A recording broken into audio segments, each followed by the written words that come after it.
Jadi lu beli mobil ini tuh nyesel nggak sih? Nyesel gak ya? Nyesel sih Sam, nyesel. Dibanding CS5 nih, nyesel? Nyesel. Kenapa?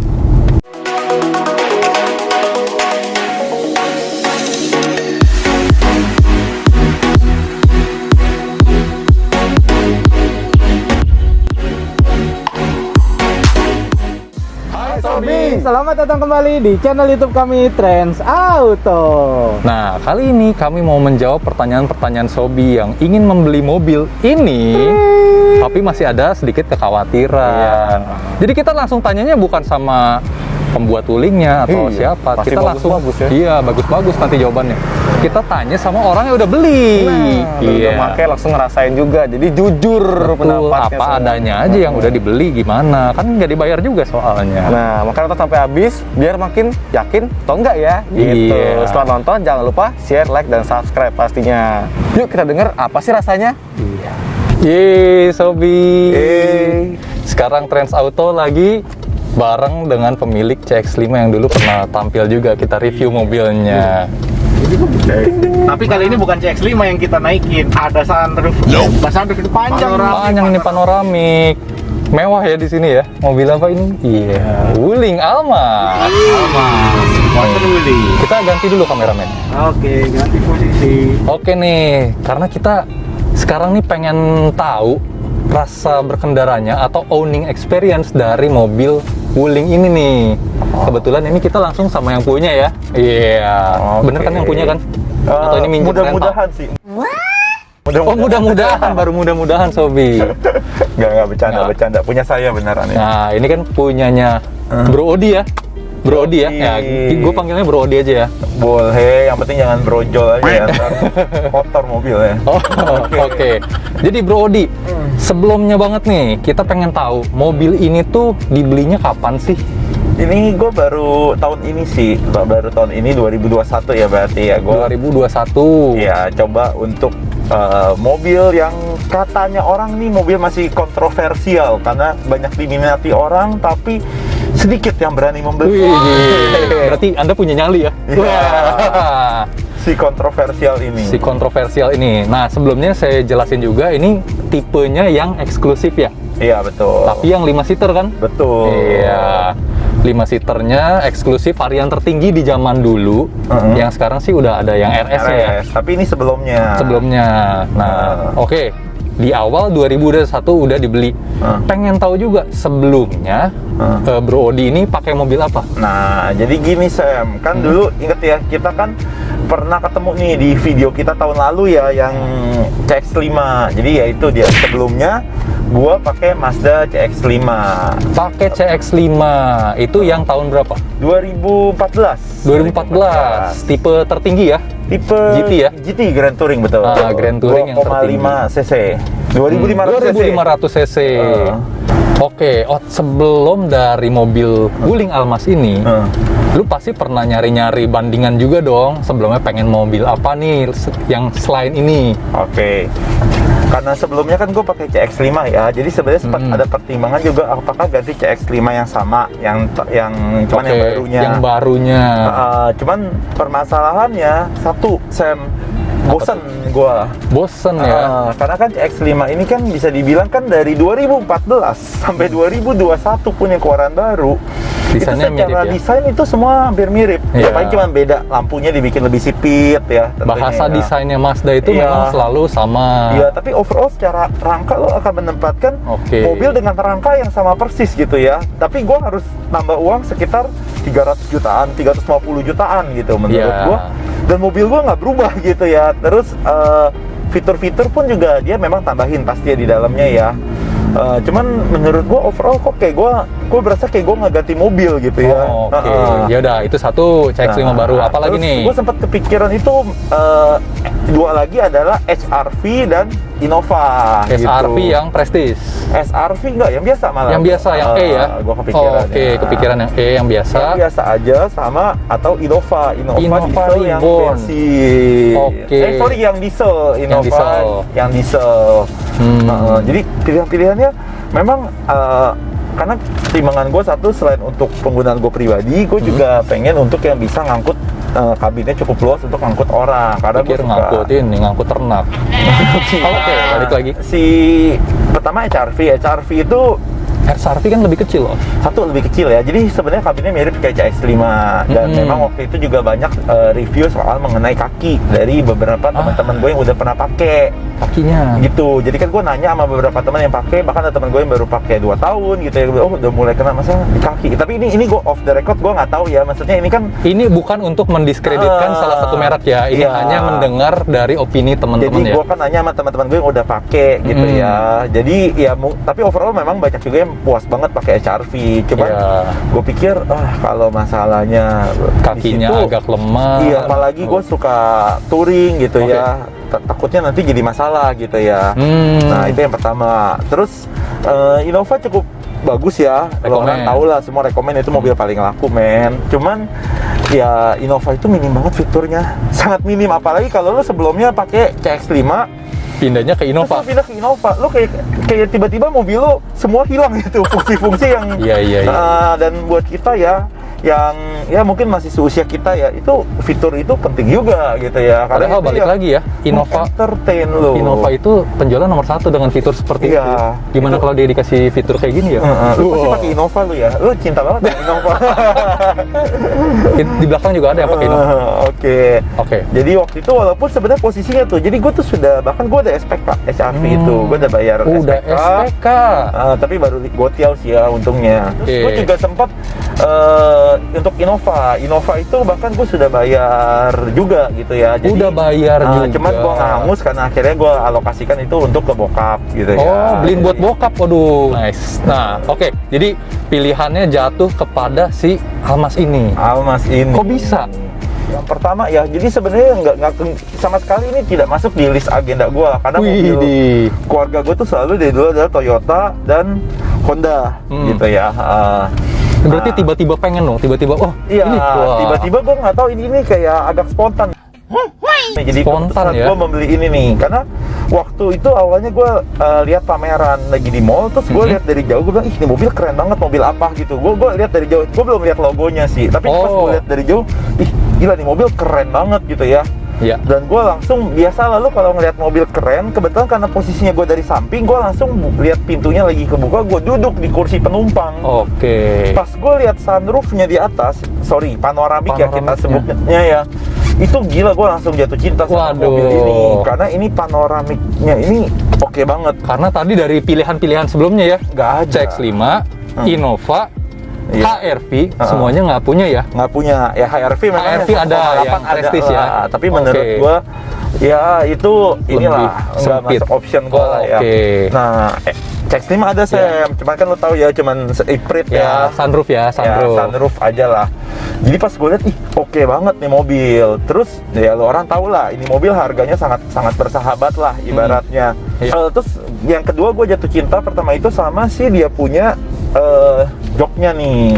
Joknya. Karena udah dilapis kulit. Waktu gue ngeliat, ini kok joknya keren banget, hitam. Pas diinjak, feel-nya enak banget, adem. Jangan gitu diinjak, ya. kotor. Sorry didudukin.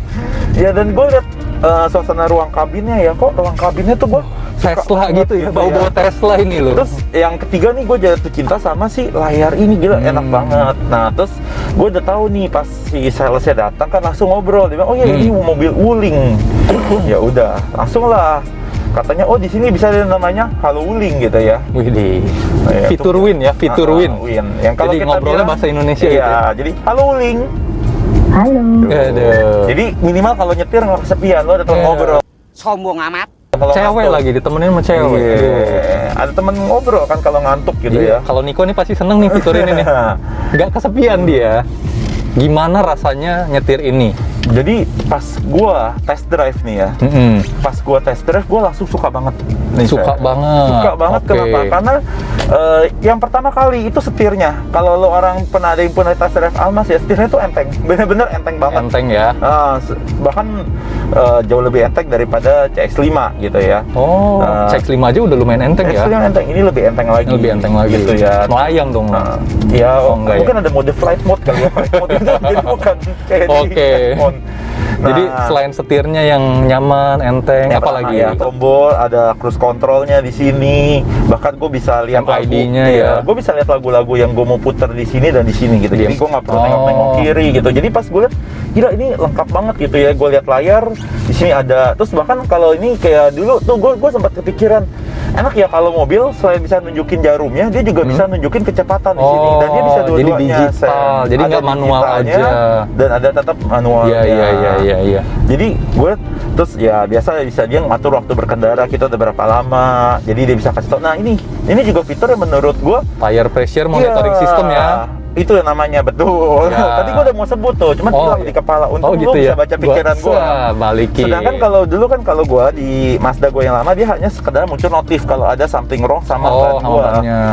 Fitur-fitur ini tuh adanya di mobil-mobil 500 jutaan loh. Iya, bahkan kadang-kadang kalau kalian tahu ya, mobil 500 jutaan pun ya kelas CR-V dan CX-5 yang paling deketi, dan bahkan gue lihat ada beberapa fitur yang tidak dimiliki. Ya salah satunya ini ya panoramik panoramik. Terus kamera udah 360 ya ini ya. Oh ya, betul. Untung lu ingatin gue. Nah, itu yang gue suka juga nih. Nah, jadi kalau di sini gue bisa lihat nih. Nyetirnya bisa ambil ngeliat-ngeliat.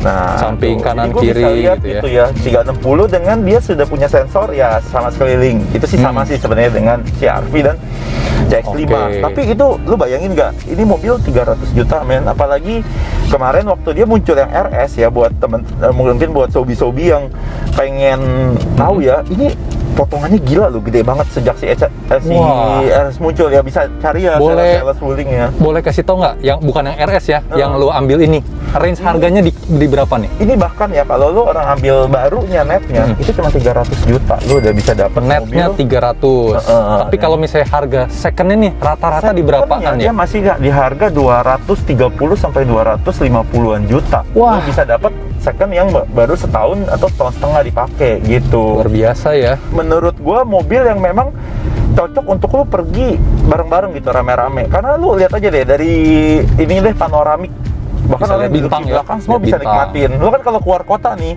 lu apalagi kalau lu bareng teman-teman ya, lu pasti kan ganti-gantian nyetir, bener gak? Jadi ini penting untuk yang duduk di belakang juga. Jadi yang lagi istirahat gitu, aduh. Dan ini entertainnya gila, lengkap banget. Bisa apa aja nih? Yang pertama ya, yang pasti ya itu kalau speakernya ya pasti dia bisa Bluetooth, bisa aux ya, bisa radio, semua bisa ya. Cuma connect ke HP bisa. Connect ke HP bisa. Dan dia bisa mirroring juga. Mirroring bisa untuk Android ya. Jadi cuman karena gue punya sistem yang lama, jadi gue mesti harus pakai sistem kabel data ini untuk gue mirroring ke isi layar gue. Jadi langsung ke layar kesini ya. Ini penting nih, dua colokan USB. Nah, jadi yang kiri ini buat ngecas, yang kanan ini untuk mirroringnya. Karena jarang-jarang ini mobil-mobil yang zaman sekarang pun dikasih colokan USB seperti ini. Biasanya yang buat tematik aja ya. Betul.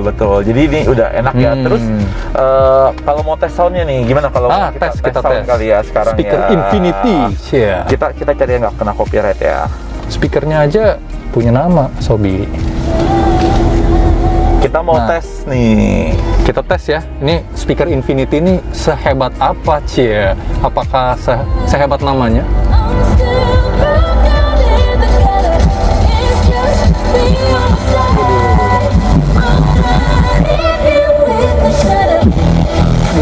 Oke, coba. Bassnya sih cukup nendang. Tapi kalau dibanding sama CX-5 Bose lu gimana?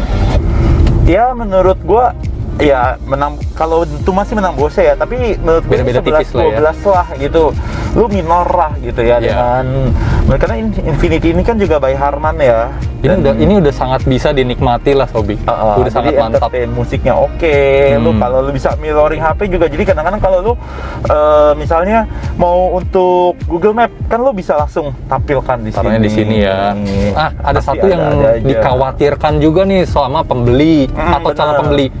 Soal servis bagaimana? Nah, kebetulan udah pernah diservis belum nih mobil? Gue baru pernah 1 kali ya ke servis ya, dan menurut gue servisnya ini murah banget ya. Apalagi sekarang kalau orang kan banyak yang kayak paket bisa free oli gitu segala macam. Yang kemarin gue servis total jasanya kan free, oli juga nggak kena. Jadi total cuman habis nggak sampai 200.000 men.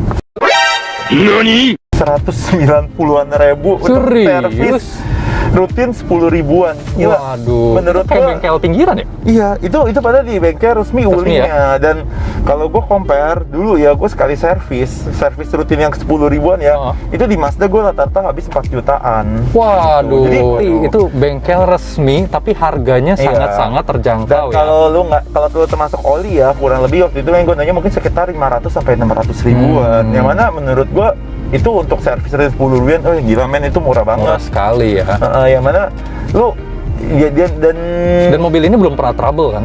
So far sih untungnya belum aman ya? Pernah ada trouble apa-apa. Jadi cuma servis ya. rutin aja. Dan kan dia juga ada garansi. Ya. Jadi ya kalau ada trouble pun gue belum tahu ya, tapi kalau jaminan dari dia sih memang akan diganti dengan spare part yang baru. Oke. Ya, Gitu. nanti kita lihatlah beberapa tahun lagi. Tapi so far saat ini sama sekali tidak ada trouble dan tidak ada keluhan ya. Gue pribadi belum ketemu keluhan apapun sih. Ya udah jangan sampai ketemu ya. Ya amit-amit ya, jangan ketemu ya. Itu kan tadi plusnya banyak banget ya plusnya ya. Kalau minusnya apa? Kira-kira nih minusnya dari ya.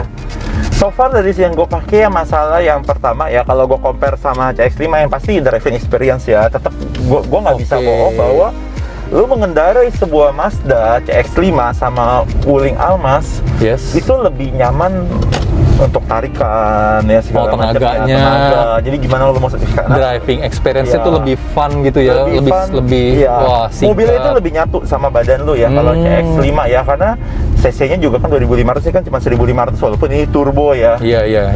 Nah, yang itu yang pertama. Tapi kalau lu untuk penumpang overall lu tanya, pasti lebih nyaman ini karena lebih lega, dan lu tau dong orang Indonesia penting banget kelegaan kabin gitu ya. Secara kelegaan kabin ini menang. Tapi kalau misalnya bantingan atau suspensi itu gimana? Suspensi ya. Nah, suspensi ini kalau CX-5 itu lebih smooth ya menurut gue ya. Kalau ini dia menangnya empuk. Dia menangnya empuk. Jadi kalau gue lewatin jalan yang geruduk-geruduk tuh Sam, yang lubang-lubang, dia itu kayak lu dung gitu. Tapi jadi membal ya. Tapi membalnya itu membuat kalau orang yang mungkin nggak suka ya, dia bisa agak mual gitu, kayak goncang gitu, kayak lu terlalu empuk ya berarti. Ini gue ambil contoh nih, si Captain America gue ini adalah kesayangan gue dari si CX-5 yang gue bawa terus nih. Ini Sobi. Di CX-5 dia nggak pernah jatuh. Dia selalu stabil di situ. Kalau pas di sini, dia berapa kali bisa jatuh.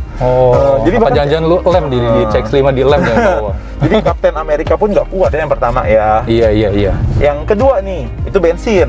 Oke, konsumsi BBM. Semua orang pasti sama ya, tahu ya bahwa semua orang bilang Wuling Almaz ini memang tergolongnya boros ya. Termasuk boros. Jadi konsumsi bensinnya itu kalau dalam kota itu sekitar 18 sampai 19. Oke. 18 sampai 19. Kalau kemacetan kota Jakarta. Iya.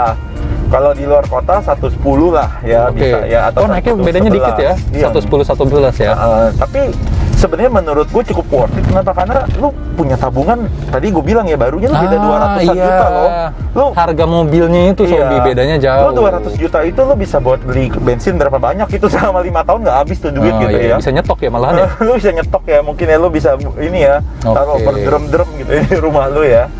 Nah, jadi menurut gue itu masih it's okay lah dengan bensinnya. Nah, padahal walaupun dia tuh cc-nya cuma 1500 ya, tapi ada turbonya, dan itu yang mungkin berat bodinya ini juga membuat jadi kurang begitu hemat ya. Nah, betul. Karena kan ya mungkin dengan mobil bodi segede gini ya. Oke.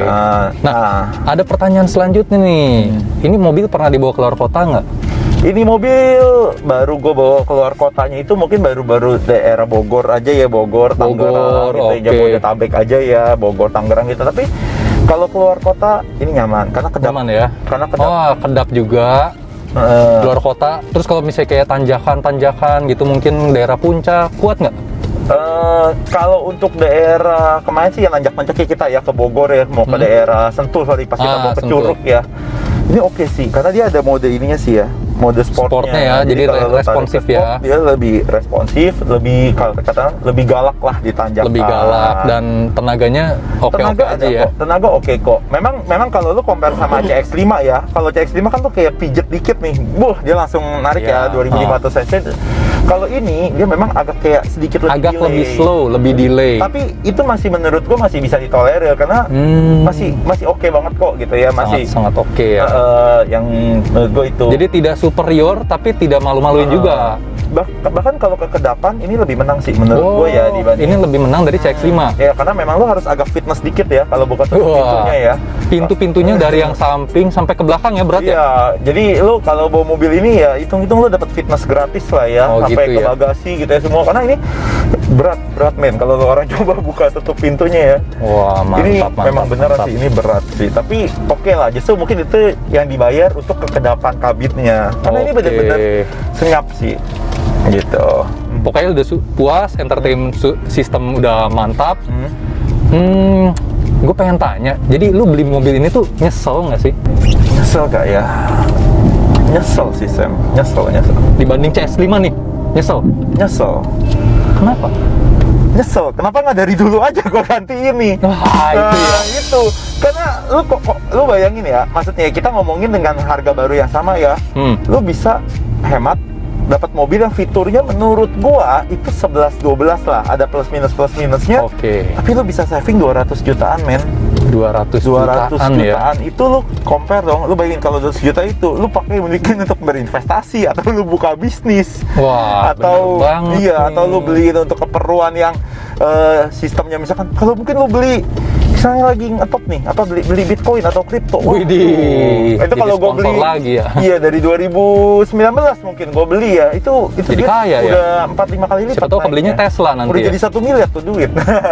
Oke, berarti intinya secara overall sih lu puas banget lah ya sama mobil ini ya. Ini menurut gue ya, lu nggak akan bisa dapetin dengan budget mobil ya secondnya sekitar 200 jutaan something ya, atau lu barunya 300 jutaan, lu bisa dapat mobil dengan fitur yang selengkap ini gitu. 200 jutaannya itu dengan tahun 2019 lo Sobi inget loh. 2019 akhir mungkin ya lu. Kalau CX-5 200 jutaan tipis, tapi dia 2014 ya. 2014. Ya paling itu aja sih kesimpulannya dari Bro Odi ya, sebagai pemilik dari Wuling Almas ini. Betul. Nah, kalau untuk yang RS, kira-kira sih hampir nggak ada bedanya ya, cuman beda sedikit di fitur, tapi mobilnya overall sama gitu. Jadi buat Sobi yang ingin mencoba membeli mobil seperti ini, ya boleh jadi pertimbangan. Siapa tahu Sobi jadi punya nyali untuk membeli mobil ini, asik. Gitu aja dari kita Trans Auto. Terima kasih nih udah mau sharing-sharing sama kita. Oke. Siapa tahu buat Sobi juga bermanfaat. Sampai ketemu lagi deh di lain waktu, Bro Odi. Oke, see you Sobi.